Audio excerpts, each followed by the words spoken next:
¿Cómo están? Mi nombre es Héctor Béjar Rivera. Soy su profesor del curso de Política Internacional. Me hice ya una presentación para ustedes que la tienen en la página del curso, de manera que no quiero empezar esta primera exposición con mayores detalles sobre mi persona. Y más bien quisiera dedicar estos 30 o 40 minutos que vamos a dedicar a nuestra primera unidad. Quisiera dedicarlos empezando para explicar la primera unidad. Entonces, si me permiten ustedes, voy a compartir pantalla, como es usual, y entraremos ya a la primera unidad de nuestro curso de Política Internacional, en la cual quiero hacer una introducción sobre los escenarios mundiales que tenemos este año 2020.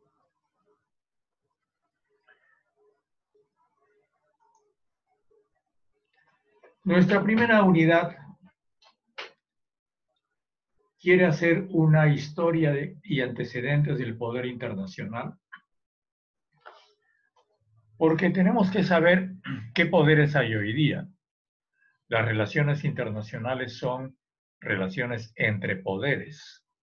Entonces tenemos que empezar hablando sobre esos poderes y enumerándolos. Y por supuesto queremos tener también los antecedentes, es decir, cómo se formaron esos poderes que hoy aparecen en el escenario mundial, con una trayectoria sistemática de los denominados imperios, porque la mayor parte de estos poderes tenían hasta hace poco la denominación de imperios, por ejemplo, el imperio austrohúngaro, o el imperio turco, o el imperio británico, o el imperio ruso. Ya es más discutible y polémico hablar del imperio norteamericano, etc. El hecho es que son grandes poderes cuya influencia abarca casi todo el mundo. Entonces nos interesa saber cuáles son sus orígenes, qué es lo que explica su presencia en el planeta hoy día y cómo es que llegaron a estar donde están. Por tanto, nos vamos a referir a las guerras entre ellos. Su manera de ser casi es la bélica, es su conducta. Vamos a referirnos entonces, por ejemplo, a Inglaterra, el Imperio Británico, a España, el Imperio Español del cual fuimos parte durante 300 años, Francia, que influyó tanto e influye todavía en nuestra cultura, que también tuvo todo un periodo de formación, y algo de lo que nadie se acuerda hoy día, que está en el origen de todo esto, que es el de Sacro Imperio Romano Germánico, que en realidad está en el origen del actual Estado alemán, de la actual Alemania. Por supuesto, China, que es el fenómeno emergente de hoy, o reemergente, para hablar con más corrección. Y finalmente, la Federación Rusa, sin olvidarnos, por supuesto, del mundo islámico. Entonces, vamos a irnos refiriendo en el curso y en esta primera clase a todos estos centros de poder. Ahora, lo que tenemos en el mundo hoy día son áreas mundiales de poder. Enumerémoslas. En realidad tenemos prácticamente dos bloques y hay un tercer bloque que es una especie de gran territorio donde están muchos países que no están comprometidos con los bloques. Recordemos que casi 200 países son los que forman las Naciones Unidas y de esos 200 países, por supuesto que no todos son poderosos. Aquí están, en esta vista que les estoy poniendo, aquellos que han tenido un rol más activo, más protagónico durante las últimas décadas. Yo los he distribuido en dos grandes paneles, porque creo que son dos áreas de influencia. La primera corresponde, por supuesto, a la primera potencia mundial, Estados Unidos. Pero Estados Unidos tiene socios. Su primer socio es Israel, en el Medio Oriente. Hay una antigua y larga vinculación entre Estados Unidos e Israel. Luego tenemos a Gran Bretaña, que hoy día está queriendo irse de la Unión Europea. La Unión Europea misma, que es un bloque ahora de casi 30 naciones, de Europa Occidental y Europa Oriental. Ellos están agrupados en su mayor parte en la OTAN, que es la Organización del Tratado del Atlántico Norte, que es su ejército colectivo. Y para los efectos de su proyección estratégica en la OCDE, que es la Organización de Países sobre Desarrollo Económico, que es una especie de club de los países ricos hoy día. Por supuesto, el instrumento económico y financiero en el que ellos operan, o con el que ellos operan, es el Fondo Monetario Internacional, que se mueve prácticamente en todo el mundo. Y en el caso de América, tenemos la Organización de Estados Americanos, que es una organización representativa en la que Perú tiene representación también. Entonces, esta primera área es claramente un área de aliados. Comparten políticas, comparten modelos de participación, de gestión pública, comparten puntos de vista internacionales. Estados Unidos, Israel, Gran Bretaña, la Unión Europea, la OTAN, la OCDE, el Fondo Monetario Internacional y la OEA. Un grupo. Pero hay otro grupo, que diríamos que es el grupo emergente. Emergente, ¿por qué? Está emergiendo, está creciendo, cada vez es más fuerte y se resiste a algunas políticas de la otra área. Allí tenemos a la Federación Rusa, vamos a ver también su historia en este curso, en algún momento. La República Popular China, que es el fenómeno comercial de este siglo. Y luego tenemos un grupo de países pequeños que son una especie de territorio de contienda fuerte, de bloqueos, de crisis económica, de lucha entre los poderes, entre los cuales encontramos a Siria, que es en este momento una víctima de la guerra, Irán, que es un país sancionado por Europa y por Estados Unidos, pero que es una pequeña potencia militar. Cuba, que es un país bloqueado desde hace mucho tiempo, desde 1960, es decir, del 60 al 2000, 40 años, 60 años de bloqueo tiene Cuba. Vietnam, que es un fenómeno comercial también, Venezuela, que es otro país bloqueado, y Palestina, del cual podremos decir que es un estado preso. Es el único estado preso en el mundo y que además no ha sido totalmente reconocido, porque Palestina está reconocida solamente como país observador en las Naciones Unidas y no tiene derecho a voto.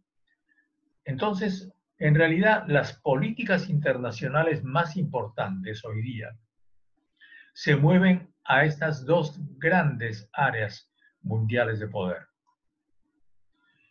Pero por supuesto, si estuvieran separados habría guerra. Y uno de los objetivos de la política internacional es que no haya guerra. Por eso es política, porque si no sería guerra solamente. La política supone que hay una competencia, hay una contradicción por medios que no son armados. ¿Y cómo es que se dan esas contradicciones? En primer lugar, en la Asamblea General de las Naciones Unidas. Casi todos estos países tienen representación en esa gran Asamblea General, que es una especie de gran Congreso Mundial. Luego, las potencias se encuentran en el Consejo de Seguridad, en el cual están los países que vencieron en la Segunda Guerra como con derecho a veto. Es una especie de, no puedo decir policía, no es exactamente la palabra, tampoco ejército, porque no disponen de un ejército. Es una especie de cerrojo del mundo que dice lo que está bien y lo que está mal, que puede condenar, bloquear, en fin, el Consejo de Seguridad. Luego, la gran área en donde se discuten los temas de la competencia comercial, que es la Organización Mundial de Comercio, y aquella que es el poder judicial del mundo, la Corte Internacional de Justicia.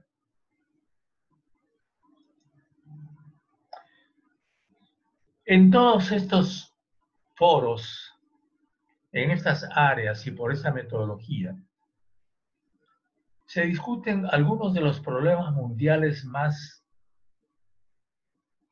agudos de hoy día. ¿Cuáles son? Y vamos a dar un rápido vistazo a los escenarios mundiales de hoy. Primero, el problema de los refugiados. Son 65 millones de refugiados en el mundo. De esos 65 millones, imagínense, es prácticamente el doble de la población del Perú, que están refugiados. Pero cuando decimos refugiados, decimos que son gente que está viviendo en condiciones terribles, realmente terribles. Porque de esos 65 millones, solo 16 millones están bajo la protección de ACNUR, que es el Programa de las Naciones Unidas para los Refugiados. Esos tienen comida, alguna asistencia mínima, viven en algunos campamentos, ¿no? 16 millones. Pero todo el resto no tiene esa protección. ¿Cuántas víctimas, cuántas personas ha habido en las guerras de los últimos años desde el 2000? No se sabe. Es un número desconocido. Porque esas guerras han sucedido en Afganistán, todavía están prácticamente en guerra allí, en la República Democrática del Congo, que está al centro del África, en Yemen, que está al sur de la Bota Arábiga, en Siria, ya nos hemos referido a Siria, donde están metidos una serie de países, desde Rusia hasta Turquía. Y miren este paisaje. Eso que ustedes ven es un inmenso desierto, lleno de carpas. Allí puede haber hasta 50 grados de calor.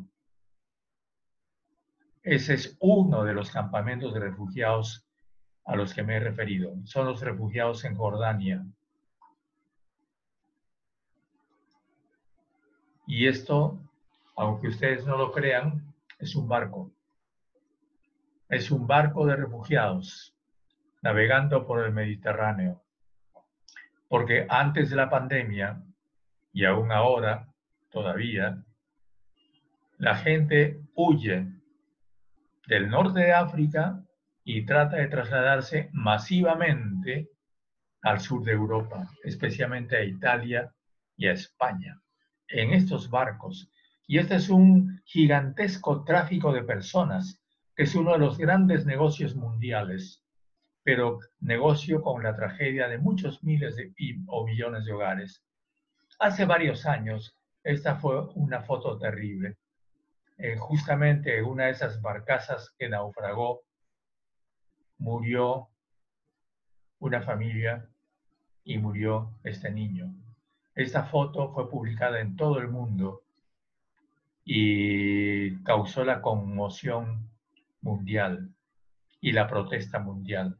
Desgraciadamente, ni esa conmoción ni esa protesta se reflejaron en políticas más concretas para evitar el fenómeno de los refugiados que continúa hoy día.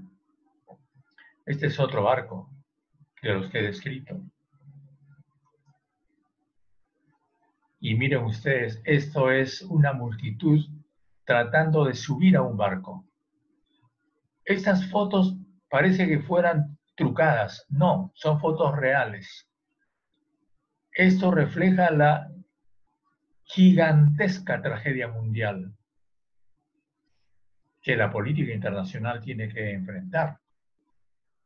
Por eso decía que el problema de los refugiados es uno de los grandes problemas mundiales que no necesariamente aparece en los periódicos todos los días. Menos ahora que estamos en pandemia. Luego tenemos las guerras. Este es el Cuerno de África, es la parte final de que está al frente de la bota arábiga. Aquí están varios países que son conflictivos, muy conflictivos: Eritrea, Etiopía, Somalia, donde ha habido y todavía hay en algunos de ellos un estado de guerra.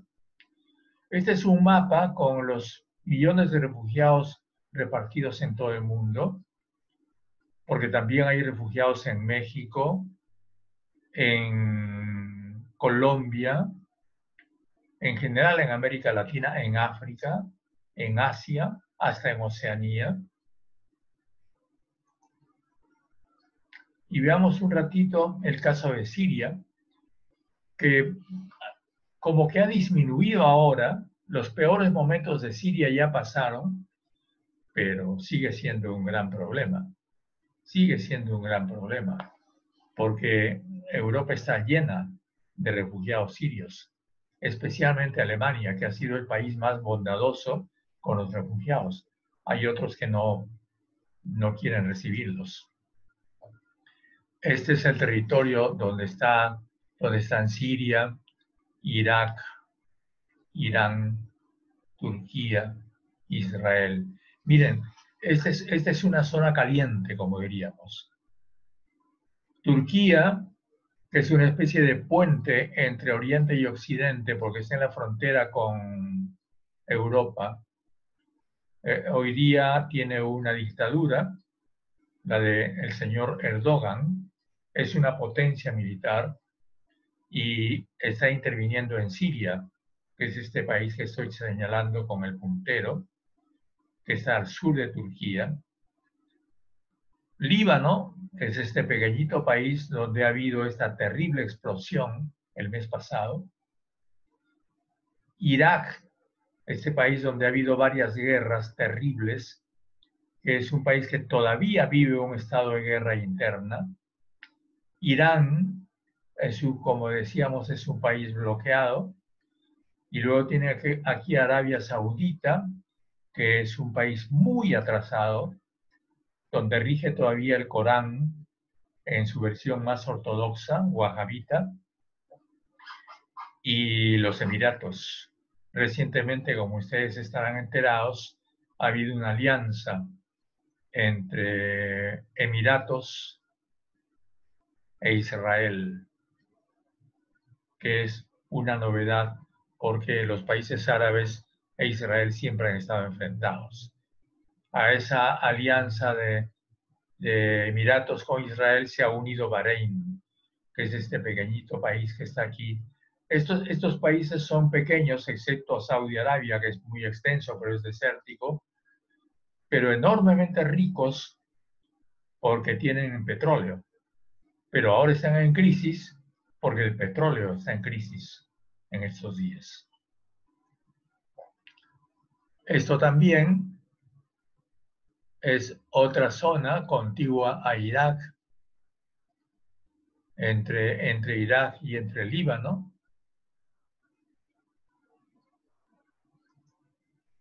Y aquí está el territorio sirio,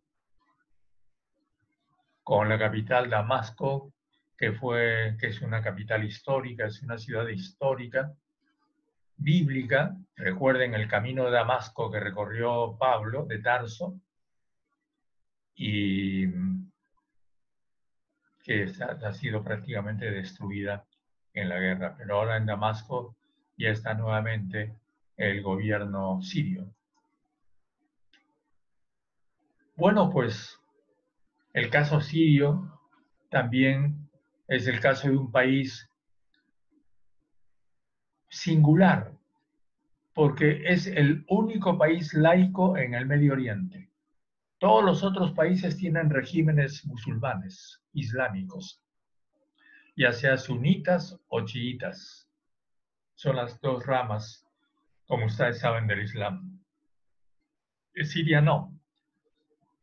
En Siria gobierna el Baas, que es el Partido Socialista Sirio, un lejano rezago de la época de Gamal Abdel Nasser, que fue el caudillo árabe que formó la República Árabe Unida con Siria, uniendo Egipto y Siria, ¿no? Y que nacionalizó el canal de Suez. Bueno, todo este periodo, como decíamos, ha sido un periodo de guerras grandes y pequeñas. Menos mal que ninguna ha sido global. Tenemos toda la historia que empezó con los atentados contra las torres de Nueva York en el año 2000, siguió con la guerra de Afganistán, siguió con la guerra de Irak, siguió con la guerra de Libia, etcétera, etcétera, etcétera. Y aquí tenemos todos los focos de guerra. Algunos los tenemos en América Latina, por más que querramos decir que no. En Colombia, por ejemplo. Colombia es un país que tiene focos de guerra interna, o como México, que ha tenido una enorme guerra y constante guerra del narcotráfico. Entonces, no es que los latinoamericanos estemos libres de ese fenómeno de las guerras locales. Este es, como decía, el territorio de la bota árabe. Aquí está el territorio de Yemen, aquí también hay guerra. Saudi Arabia, Irak, Irán, Siria, Egipto. Hice este mapa que está mucho más claro para que ustedes puedan ubicarse y lo tengan como referencia para nuestras próximas clases cuando nos ocupemos de la política internacional y los problemas del Medio Oriente. Este es un mapa en que están todos los conflictos activos y latentes de los últimos años. Y finalmente, tenemos el gran proyecto terrorista del Estado Islámico, que menos mal que se frustró. Yo lo puse solamente para que lo recordemos, porque esto está en la mentalidad de una serie de islámicos ortodoxos. Convertir toda esta área en califatos. Es decir, desde la mitad del África, recuperar España, que según ellos era árabe, y efectivamente lo era, es cierto, toda la parte de Grecia y toda la parte del Medio Oriente, recuperar lo que fueron los califatos de la Edad Media. Eso es lo que ellos quieren. Y por eso es que han estado luchando de una manera terrible mediante el terrorismo hasta que el Estado Islámico ha sido prácticamente eliminado, pero todavía se encuentra latente en los últimos años. Y finalmente tenemos el caso de Turquía. Turquía en este momento está en un conflicto muy fuerte con Siria por un lado y con Europa por otro lado, porque, como les dije al comienzo, es una especie de país puente entre Europa y el Medio Oriente, pero es un país armado, fuertemente armado, con un gobierno también muy fuerte y muy autoritario, pero en Turquía se enfrentan dos líderes que son Erdogan, que es el que está la foto de la izquierda, y Gülen, el de la foto de la derecha. Erdogan ha perseguido a todos los partidarios de Gülen, que es apoyado por los Estados Unidos. Gülen también es un islámico turco fuertemente ortodoxo. Finalmente, las perspectivas mundiales.